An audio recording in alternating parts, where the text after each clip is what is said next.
This Week with George Stephanopoulos starts right now. We're facing a serious problem. Not in a second wave. We're still in the first wave. I'm absolutely terrified that we're going to overwhelm the health care system. We find ourselves careening toward a catastrophic situation. The White House downplays the threat. We're in a much stronger place. Our guest this morning, America's top elected Democrat, House Speaker Nancy Pelosi, and Arkansas's Republican Governor Asa Hutchinson. And Joe Biden is leading President Trump by 14 points. There's a huge wow factor to looking at these polls. Poll numbers tanking. Doing, I think, very well. We just started. It's like a child who can't believe this has happened to him. Surprise everyone again. Or is Biden poised to put this race away? On table. From ABC News, it's This Week. Here now, Chief Anchor George Stephanopoulos. Good morning and welcome to This Week. More than 5 months ago, the first case of COVID-19 was confirmed in the United States. But as we come on the air this morning, the pandemic's grip on our country appears to be as strong as ever. Almost 43,000 new cases reported Saturday. 4 states hit new daily highs. 5 have set new records for hospitalizations. More than 40 states marking higher weekly averages than last week, with new records set nearly every day. Overnight, the number of cases worldwide topped 10 million, more than 1 out of 4 right here in the United States. We all had hoped the worst had passed, and thankfully, the mortality rate of the virus is coming down. But the notion that America could reopen quickly without consequence has now evaporated. Hard-hit states like Florida and Texas are starting to reverse their reopening plans. Several more putting plans on hold, as Dr. Anthony Fauci warns of outbreaks across the South and West that could spread across the country. That came at Friday's press briefing from the White House, the first one in almost 2 months. Notably, the president did not attend, but after canceling a weekend trip to his country club in New Jersey, he offered this positive take. We're making a lot of progress with the whole situation that came in from a place called China. As you probably know, you probably see. But we have a little work to do, and we'll get it done. And we are joined this morning by the Speaker of the House, Nancy Pelosi. Madam Speaker, welcome to This Week. Morning. Hey, let's start out with this COVID crisis. It's pretty clear we are failing in this country to stop the spread. How do we fix it? We can fix it by passing the HEROES Act, which we haven't. A major pillar of it is to open our economy by testing, tracing, treating, isolating, wearing masks, washing your hands. There is a way to do it.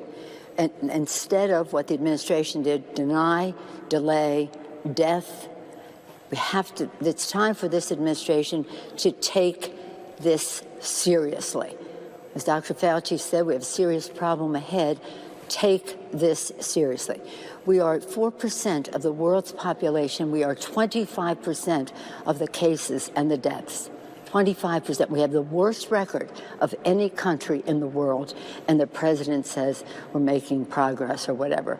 So this is life and death, and we do have a plan to again reverse this trend as well as to kill off this virus. We don't have a vaccine and we don't have a cure.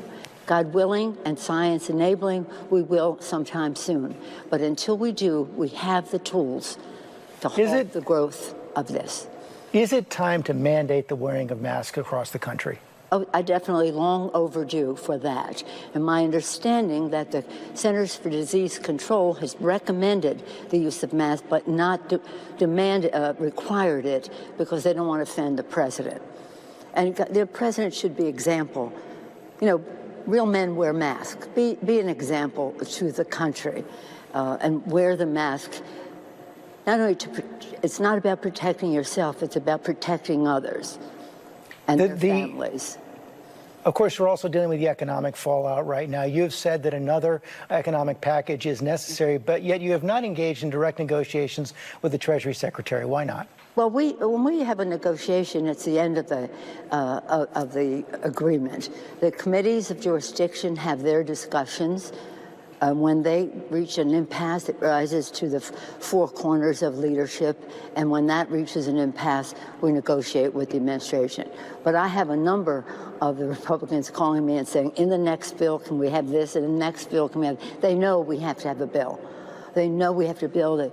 A chairman of the Fed has said, unless we do something significant, we're going to have a worse recession. He has said state and local governments provide jobs and services. I recommend that to the Congress. Even Secretary Mnuchin knows there has to be legislation.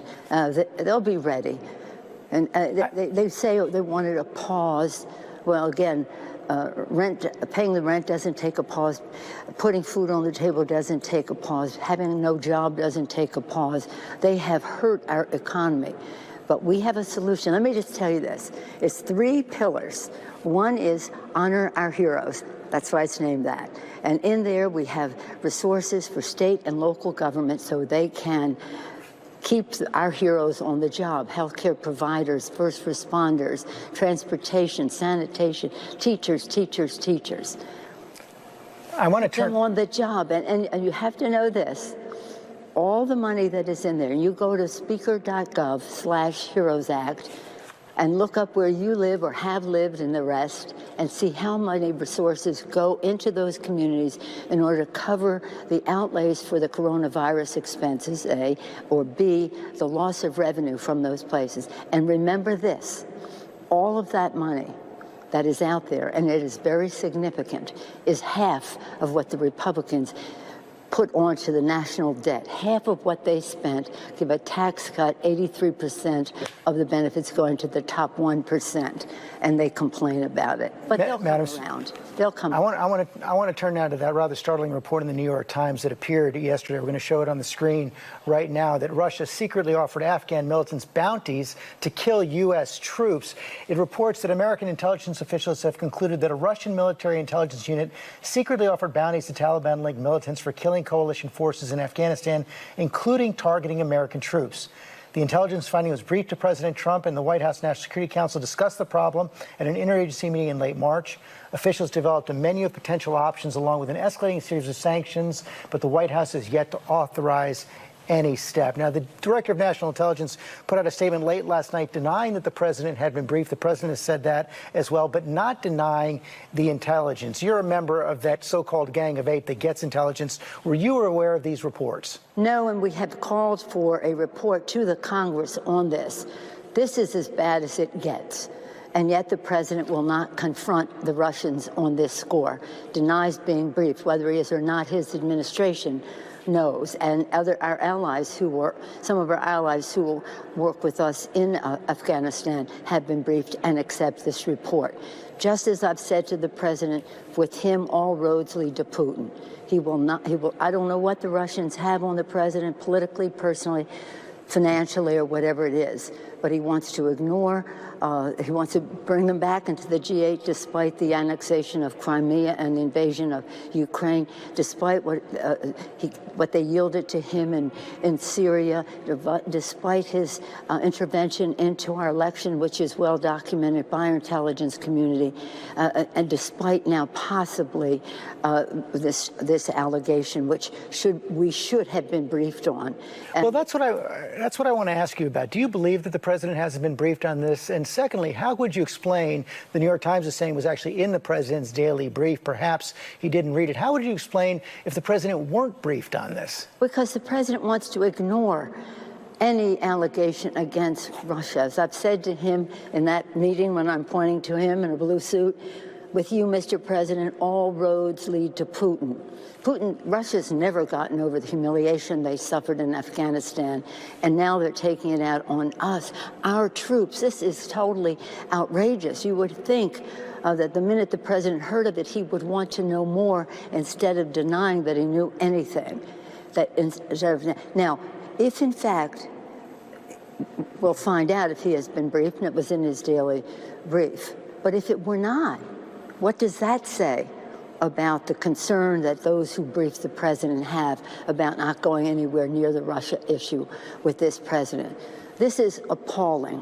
This is beyond I mean, well, the list is a long one in terms of his ignoring what Russia has done. You see what he is a gift to Russia to diminish our leadership in NATO, diminish our troops in Germany, all a gift to Putin. Something is very wrong here. But this must have an answer. You've raised that several times now. You said you don't know what the Russians have on President Trump, but do you believe they have something on him? Well, how else would you explain his refusal to even to ignore again and again the intelligence that puts right at the Russian doorstep the involvement into our elections, for example? Now he's saying this is fake news. Why would he say that? Why wouldn't he say, let's look into it and see what this is? Giving money to the Taliban, a bounty on the lives of our troops in Afghanistan. How do you answer to the families of those whose family members are serving there? And he's engaged in peace negotiations with the Taliban, and he's kissing up to Putin in every way, saying he should be in the G7, even though he annexed Crimea and caused death and destruction in Ukraine. So totally irresponsible. Something is wrong with this picture. But putting that other aside for the moment, let's just dwell on this. We hear also that the administration is considering diplomatic response to this or sanctions to this. Well, they either know about it or they don't know about it. The American people need to know what that is. Before we go, I do want to ask you a little bit about the 2020 presidential campaign. You've seen all these polls this week showing Vice President Biden opening up a lead, former Vice President Biden opening a lead over President Trump. President Obama has warned Democrats not to get complacent. What is the greatest threat to Joe Biden's chance right now? Well, I do believe that we have to put one good day in front of another. I take nothing for granted. 128 days. No wasted time, no underutilized resources, and no regrets the day after the election. And again, we saw what overconfidence did in 2016 and the horror that exacted onto the country. This election has everything at stake. Anytime we've said this is the most crucial election of our time, we thought it was true, but it just keeps getting more so. So I do believe it's going to be as long as we protect the vote. So if you ask what stands in the way, not the enthusiasm of the American people, not the excellence of our candidate for president of the United States. We're so proud of Joe Biden. He will be a great president. And all of the other candidates, I'm so proud of our House candidates. Hopefully we also win the Senate, which is very possible. But protecting the vote from the voter suppression that the Republicans know they can't win on the natural, so they have to engage in voter suppression and stand in. You look at their playbook and you'll see what they're afraid of, and that is the votes of the American people. We'll own the ground, we'll mobilize, we'll get out the vote, and we will have a victorious election come November, putting one good day in front of another. Madam Speaker, thanks for your time this morning. My pleasure. Thank you. Arkansas Governor Asa Hutchinson is up next, plus our Powerhouse Roundtable. Stay with us. Joint travel advisory. People coming in from states that have a high infection rate must quarantine for 14 days. It's only for the simple reason that we worked very hard to get the viral transmission rate down. We don't want to see it go up. Of course, I understand where Governor Cuomo is coming from, but whenever you're looking at growing our economy, trying to restore our economy, this is not particularly helpful to that. New York's Andrew Cuomo going head-to-head with Arkansas's Asa Hutchinson after Cuomo announced a quarantine for travelers from new coronavirus hotspots across the Sun Belt, including Arkansas. And Governor Hutchinson joins us this morning. Governor, thank you for joining us this morning. So was Governor Cuomo justified or not? Well, I think he's understandable as to where he's coming from. They've had such a huge challenge there in New York City. We've sent our nurses up there to help them during that time of crisis. I understand where they're coming from. And in fact, we had the same order in Arkansas that travelers from New York had to quarantine. We've lifted all of those now because this virus has become like a fog going across the United States. Sometimes slowly, sometimes rapidly.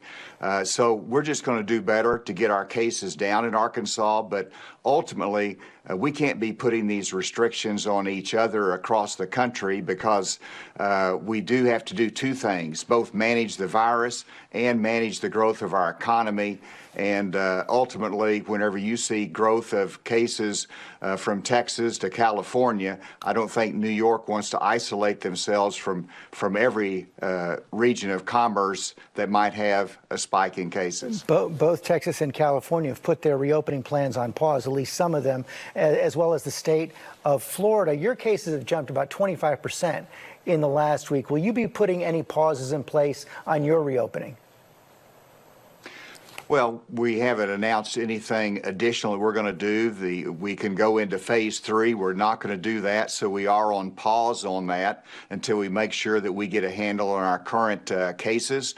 And so we are, in effect, on pause in that way. But we are continuing to move our economy, and that's important to be able to go into the future, both handling the virus and living life, and that's what we're trying to do. But this is a very, very serious challenge we have right now, and just let me emphasize, we've doubled the amount of our testing nationally. We've got to double it again. That is probably the most important thing that we can do, and I'm concerned as a state, while we've increased our testing dramatically in Arkansas with the demand for testing from California and some of the Texas, some of the high population states, how is our commercial providers going to keep up with that? I really think we need to look at a greater use of the Defense Production Act so that we can make sure the supply keeps up with the demand that we know is going to continue growing.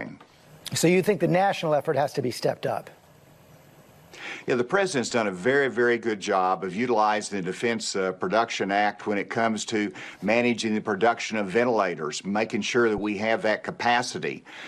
We need to continue to use that in the areas of the supplies for testing. The demand is only going to increase, and if we are going to have school, which we plan on doing next year, if we're going to have other activities that we like in society, it all depends on the ability to test and know what the radar shows is where the virus is, so we can go in and isolate it, we can trace it down. That's how you live life, that's how you manage the economy, but at the same time minimize the risk of the virus. It's now mandatory to wear face masks in the city of Little Rock. The mayor passed that executive order. Why not extend that to the whole state? Well, we're encouraging mask wearing. I've set the example for that. That's a very important part of the equation versus mask wearing as well as social distancing. So we urge that at every point that we can. We're not going to pass a mandate that is unenforceable. So as we educate the population, we'll continue that effort because it is an important. I've got a good relationship with the mayors. We're all trying to accomplish the same thing, which is encourage the use of masks that helps protect others and is a very unselfish act to do. Should the president and vice president be doing more to set an example on the wearing of masks? Well, I saw the vice president as he went into the briefing the other day. He had a mask, as others did. I think that's a good example. It is important that there is a consistent national message to take this seriously, that we are going to wear masks, that we're going to set that example.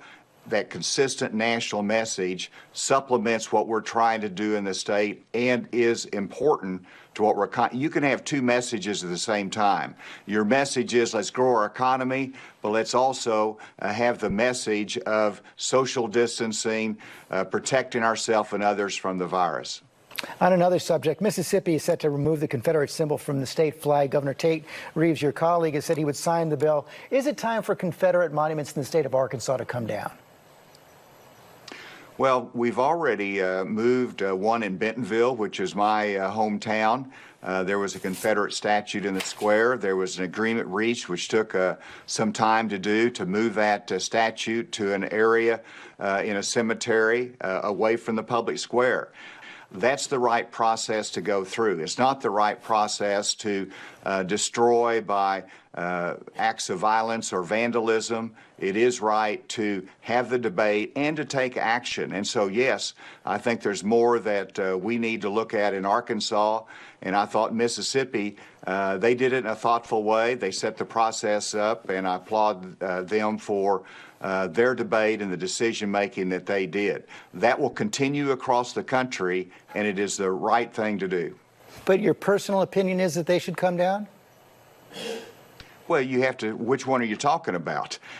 Whenever you're looking at those in municipalities, we have one in Hot Springs. That's a local decision. Whenever you look at the ones that relates to the state, we do have one that's on our state capitol grounds. That's a decision of the General Assembly. What do I think about it? I think it's time to look for other places that we can know that history and remind ourselves of the lessons of that history. Finally, sir, I wanted to talk about the 2020 race coming up. President Trump, you've seen the national polls. He won Arkansas by 27 points last time. I saw one poll this week that showed him only 2 points up right now. If it's a close race in Arkansas, that's a sign of real trouble for President Trump. What should he do to fix it? Well, he's going to do fine in Arkansas. He will carry Arkansas. And you just got to look at President Trump and the fact that he's been down in the polls. Nobody thought he was going to win the last election. He surged in the final days. He won some of the key battleground states. And so people who are writing his obituaries a little bit early on that. And I think the key is the economy, and the key is, of course, managing this virus. And, whenever he was doing, he was engaged in it, doing his national briefings, people were responding to that, even though he made some missteps in it. But he's got to be engaged both in moving the economy forward, but also in making sure that we're going the right direction and doing all we can to support the states in terms of the virus. Governor Hutchinson, thanks for your time this morning. Thank you. Nate Silver's up next with his take on the president's polls. Has Trump hit the tipping point? What are your top priority items for a second term? Well, one of the things that will be really great, the word experience is still good. I always say talent is a very important meaning. I never did this before. I never slept over in Washington. But I didn't know very many people in Washington. It wasn't my thing. I was from Manhattan, from people in the administration. President Trump on Thursday night with Sean Hannity. Let's talk about this now with our roundtable, joined by Chris Christie, former governor of New Jersey, CEO of Democracy for America, Yvette Simpson, Rahm Emanuel, former White House chief of staff and mayor of Chicago, and Republican strategist Sarah Fagan. And Chris, let me begin with you. You saw the president get that question on his second-term priorities, didn't specify anything when he was talking to Sean Hannity right there. You're in regular contact with the White House. Does the president believe he's losing right now, and what does he need to do about it? Well, listen, he is losing. And if he doesn't change course, both in terms of the substance of what he's discussing and the way that he approaches the American people, then he will lose. There's no question that while these national polls are less significant in terms of the raw numbers, the trend is obvious. The trend is moving towards Joe Biden when Joe Biden hasn't said a word. Joe Biden's hiding in the basement and not saying anything. No discredit to the vice president. If you're winning without doing anything, why do anything? The president has to change course here, both in terms of the substance and answering that question much better than he did with Sean Hannity in terms of what he wants to do in a second term. And secondly, he needs to approach the American people in a different way than he's been approaching them recently. So I said this last week, George, there's no doubt the president's an underdog. He's more of an underdog today than he was a week ago.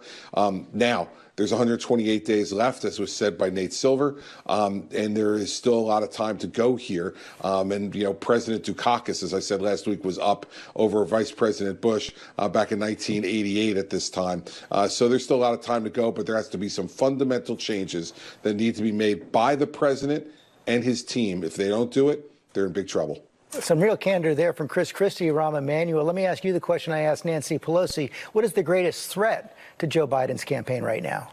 Well, if you look at the piece that I would focus on right now, both to accentuate, is Joe Biden's got seniors, the first Democrat to win in his winning 65 and older voters since Al Gore. And if everybody remembers, even though they made fun of this interview, back in Davos, President Trump acknowledged that he was going to look in a second term at Social Security and Medicare. And given the opportunity Democrats have right now with seniors, which is basically a 20-year, one-time historic moment, I would start drilling down on that senior vote. I come from the great Jewish tradition of paranoia, and I think the weakest link when you look at everybody that's gravitating towards towards Joe Biden, seniors are the most vulnerable group because of what they think about the president, what they think about him on economic terms, etc. And I would take right now, if I was Joe Biden, and go after that senior vote to solidify it. You have a window of opportunity. They're opening to listening. And I would remind them that in a second term in Davos, the president himself said he's going to cut Social Security and Medicare, and his own budget 2 years ago was the largest cut in Medicare. I've said it on this show, and that's exactly where I would go right now if I was Joe Biden. So there's advice for Joe Biden from Rahm Emanuel. Sarah Fagan, how about some advice to President Trump and Republicans from you? Rahm Emanuel talked about the seniors right there. Where he's really falling short right now, though, and looks to be a huge threat, suburban white women who have just abandoned the president.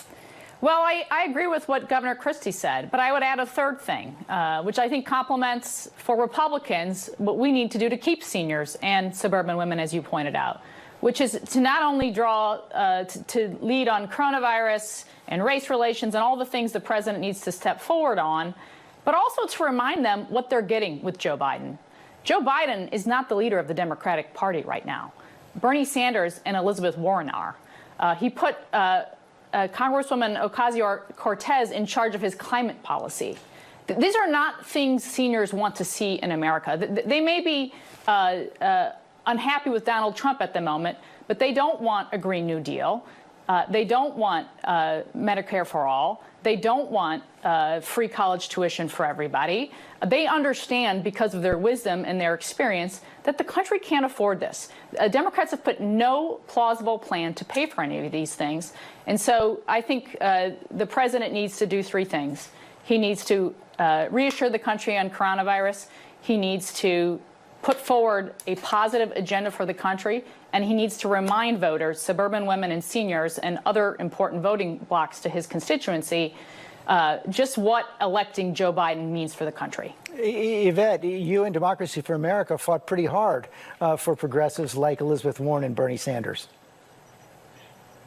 Yeah, I mean, I think the big thing to remember is that most Americans actually support these policies. And so seniors, they care about their grandchildren. They want to leave the planet better.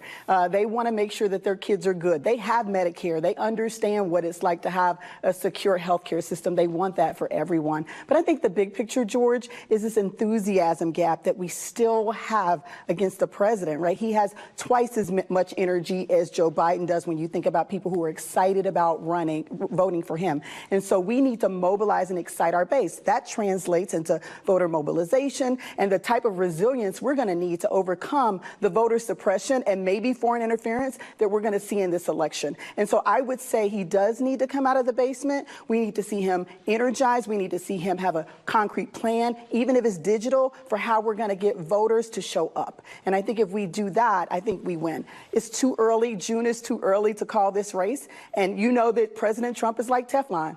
Everything that comes on him, it bounces right off, and it doesn't seem to stick at all. So we need to be not expecting this implosion by Donald Trump, because I don't think we're going to see it. We need to energize our base, and we need to make sure they show up. Chris, Yvette says she doesn't expect to see an implosion by Trump, but I was struck by something I saw in Politico this morning from Sam Nunberg, who's a longtime political advisor to President Trump. He says that President Trump is facing a possibly historic defeat, and he goes on to, quote, say, if Trump numbers against Biden erode to 35 percentage points over the next 2 weeks, he's going to be facing realistically a 400-plus electoral vote loss, and the president will need to strongly reconsider whether he wants to continue to run as the Republican presidential nominee. You expect something like that from James Carville, but Sam Nunberg? George, I don't spend any of my time, because it would be a complete waste of time, listening to Sam Nunberg. He has no idea what he's talking about, and I don't even know why reporters call and talk to him except to get inflammatory, ridiculous quotes like that. The best news I've heard this morning is what Yvette just said. Listen, for Republicans, we need to get Joe Biden out there and campaigning. When he does, he will make mistakes, he will misspeak, and Yvette just put it out there, but in a very nice way. The liberal wing, the progressive wing of the Democratic Party is very, very suspicious of Joe Biden. They didn't support him during the primary season. They didn't want him as the nominee.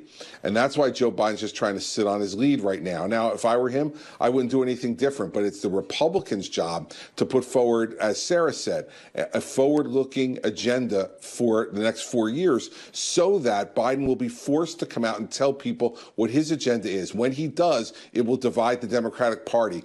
Rahm will want certain things to be said. Yvette will want very different things to be said. And if they can't come together, that's going to be a big problem for Joe Biden. Rahm, does the vice president have to worry about this enthusiasm gap? Look, I mean, you have to worry about a lot of things. I think right now he's, I would just say it this way. 3 weeks ago, everybody was saying, oh, Joe Biden's got to do this, Joe Biden's got to do that. No, this is a race of Trump versus Trump, and Trump is losing that race. And Biden has a good strategy to force Trump into the center and not make it a binary choice until it has to be. He will lay out an agenda, a prospective agenda that will actually take consideration both restoring the public health of the country, restoring the health of the economy, and restoring the well-being and health of the civil society that are all under threat. The fact is the American people right now have made a judgment both on the political and moral leadership of this president, and he is failing on all grades. And my guarantee is, which is on this Russian story, it will continue to show that the president of the United States is failing his most important job as commander-in-chief. If he got briefed on the fact that the Russians are targeting American soldiers, and then this week we would have had the G7 meeting where he invited Putin, it will be a dereliction of duty that will require congressional hearings into what exactly happened. I know how those briefings on intel go. And the fact is, Americans have unnecessarily lost their lives here at home because we weren't prepared for this virus and still are not prepared for reopening. And now we have a report that, in fact, the President of the United States was given a briefing of what the Russians were trying to do to our troops. And the way we had consequences is took no action but invited them to a meeting of the G7 that would happen this week. Is a major crisis of leadership, and the whole world is watching. Sarah Fagan, we saw the president deny that he was briefed. Also, the director of national intelligence denied that he was briefed, did not deny the intelligence. But in some ways, the president is damned and the White House is damned if they do, damned if they don't here. It's also a problem for the president if the intelligence community had this intelligence and he wasn't briefed. Yeah, it is a real problem if that's, in fact, the truth. But we don't know what the truth is. So I think the president should call for figuring that out. If the intelligence is true, and if Russia is doing this or has done this, the United States needs a very strong response. Sanctions, other measures, disinvite Putin from the G7. Absolutely. That is a disgrace by Russia, and the United States should have a very strong response. But I will point out that there's such a desire among the left to tie Donald Trump to Russia. It's almost, even for credible conservatives, it's almost hard to believe any of these reports because it seems to be almost a North Star for the party. And so we don't know what's true, and we don't know that this is true. Sure. And if Yvette, well, go ahead, and then I want to bring in Yvette. Go ahead. Remember, Afghanistan operation is a NATO-led operation. That means all our allies know of this intelligence. So they also watched what the president did. That is, you remember, Merkel pulled out of this meeting that was supposed to happen this week. It's not going to happen based on the virus. But all our allies, Germany, Great Britain, others who have troops in Afghanistan, they know about this intelligence. And they've watched the president's actions as it relates to Russia. That's why there are consequences both here at home as a commander-in-chief, and there's consequences to America standing around the world. If it is true, it is a dereliction of duty that goes to the highest level of the responsibility of a president of the United States. Yvette, we heard Speaker of the House Nancy Pelosi double down on this suggestion that the Russians have something on President Trump. You look, the Trump-Putin love affair is well documented, so I just want to disagree with Sarah. This is not some hoax that, the left has come up with.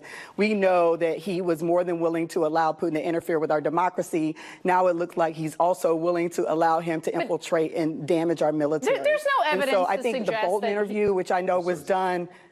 That's ridiculous. Yeah, there's no The Bolton evidence interview that was actually done from an insider.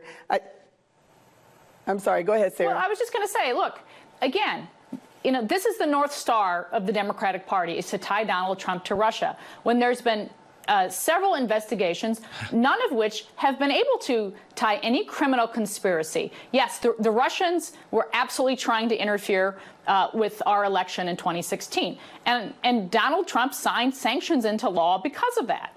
So we should also point that out. So this obsession with tying Trump to Russia really is ridiculous. And so, look, there's reasons to criticize Donald Trump. I just don't think this is one of them.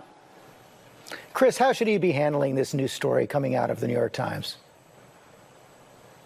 Well, what should matter is the truth of what happened. The president's saying he was not briefed about it. If he wasn't, he better find out why he wasn't briefed about it if the report is true. And let's remember something. The New York Times breathlessly, George, reported about Russian collusion. In fact, I think he even got a Pulitzer over it. And as it turns out, Bob Mueller then says there was no Russian collusion between the two. Well, he said there was no criminal conspiracy. He said there were more than 100 contacts. He said it didn't rise to the level of a criminal conspiracy. George, 100 contacts. Yeah, but George, listen, again, that's the Democratic talking point, okay? But in the end... No, that's a fact. I mean, that's what he had in the report. It's not a talking point. That's a fact. It's a fact that he documented more than 100 contacts. He also concluded that none of those things rose to the level of any kind of collusion or conspiracy between the campaign. And I'll bet you this. I'll bet you there were lots of contacts between the Clinton campaign and Russians during that campaign as well. But we didn't have a 2-year investigation into the Clinton campaign. So the fact is there has been no proof of that kind of relationship. So now what the president needs to do is not rise to the bait that Rahm and Yvette and others are putting up there and just say to his intelligence community, is this intelligence correct? If it is, why wasn't I told about it? And then, if it is correct, to take very aggressive steps against Putin and the Russians for doing anything like that. Aggressive sanctions. Rahm? Yeah. First of all, let me say this. When we were in the White House, President Obama ordered every other Friday a deep dive into issue. The fact is, this was already the senior members of the foreign policy team met on this. This should have been led to a deep dive on any issue, one particular issue. They know that the president may not read the briefing. Whether he was briefed on it or in the briefing are two separate issues. I think I'll speak for Sarah and Chris. This is of such a level, given the targeting and killing of American men and women in uniform overseas carrying out our mission, that there should be not just White House meetings, but congressional briefings. And I bet you Sarah and Chris would say it's worthy of that level. And I don't think when it comes to killing our men and women, it's just about sanctions. It is also the fact that the whole world watched it. While he knew this, and they knew that we knew this, he was invited to the G7 that would happen this week in the United States. It says a statement about this president and his priorities. Remember, Ronald Reagan said, weakness invites chaos. And that is what's happened here. China's taking advantage of us, and also Russia's taking advantage. I'm not the... Go ahead, Chris. This is not a left-wing conspiracy, Chris. This is not a left-wing conspiracy. It's the intelligence community. Hold on, one at a time. I'm not surprised that you want to... Rahm, I'm not surprised that you want to believe what's written in the New York Times, lock, stock, and barrel.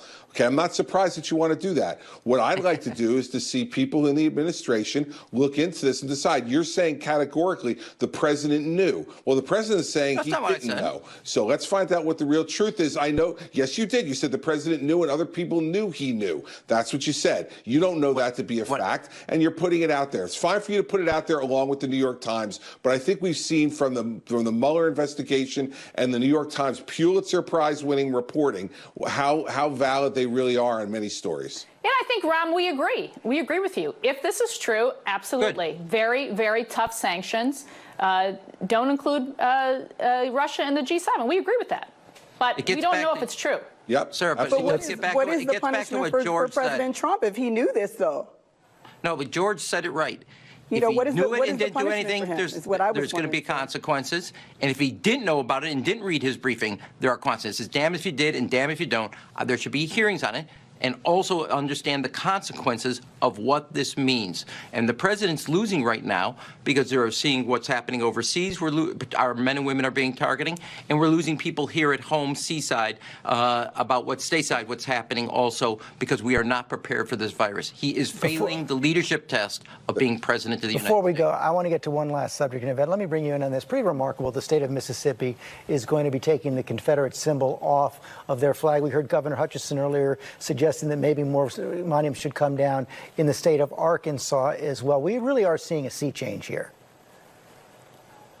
We are. I mean, it's remarkable. You're seeing corporations respond by changing the names and the figureheads on their packaging. You're seeing states take down monuments. You're seeing flags change. And I think that's absolutely necessary in this time. You know, we've been through this before, but this feels different. And the big nature of this moment and the reaction that it requires shows that we all need to take a beat and say, how can we make sure that this moment doesn't pass us without making fundamental change in the way that we relate one to another, that corporations relate to the people that they serve, and that the police relate to the people that they are supposed to protect and serve. And so this is a big deal. I actually saw that Faith Hill, who is a country singer, was leading the fight to change the flag in Mississippi. When you see, you know, celebrities who have brands reaching out, the thing that happened with NASCAR, you know, this is a big moment, and I don't want us to miss it. But I also don't want us to be just about performance. We need to see real fundamental change in our country in the way that people relate race to race, and the way particularly that police interact with the public, particularly Black Americans. Chris Christie, Princeton University in your state, the name Woodrow Wilson, President Wilson, coming off their public policy school. Remarkable moment there as well. It is, George, and my son, our oldest son, is an alum of Princeton University, graduated there in 2016, and I asked him this morning what he thought about it. And he said he's spoken to a number of his friends who are minority alums of Princeton who are overjoyed this morning. And you know what? He said to me, and he's right, that if, in fact, that's the way they feel about it, he's happy for them and he's happy for the university that he calls his alma mater. I think it's the right move. And I'll tell you this, on the statues, the Confederate statues, these men were traitors. They were traitors that tried to divide this country in order to keep slavery in place. And so I never understood Confederate statues. I'm glad Confederate statues are going down. And I'm glad that the Republican governor of Mississippi is helping to lead the way, that Tate Reeves is helping to lead the way to change their flag. It's long overdue, George. And I think that this is one of the uplifting moments that's coming out of such tragedy as George Floyd's killing. This is the right thing for America to be doing, and Princeton did the right thing this week. I'm afraid that is all we have time for today. Thank you all. Thank you all for joining us. That is all for us. Thanks for sharing part of your Sunday with us. Check out World News Tonight, and I'll see you tomorrow on GMA.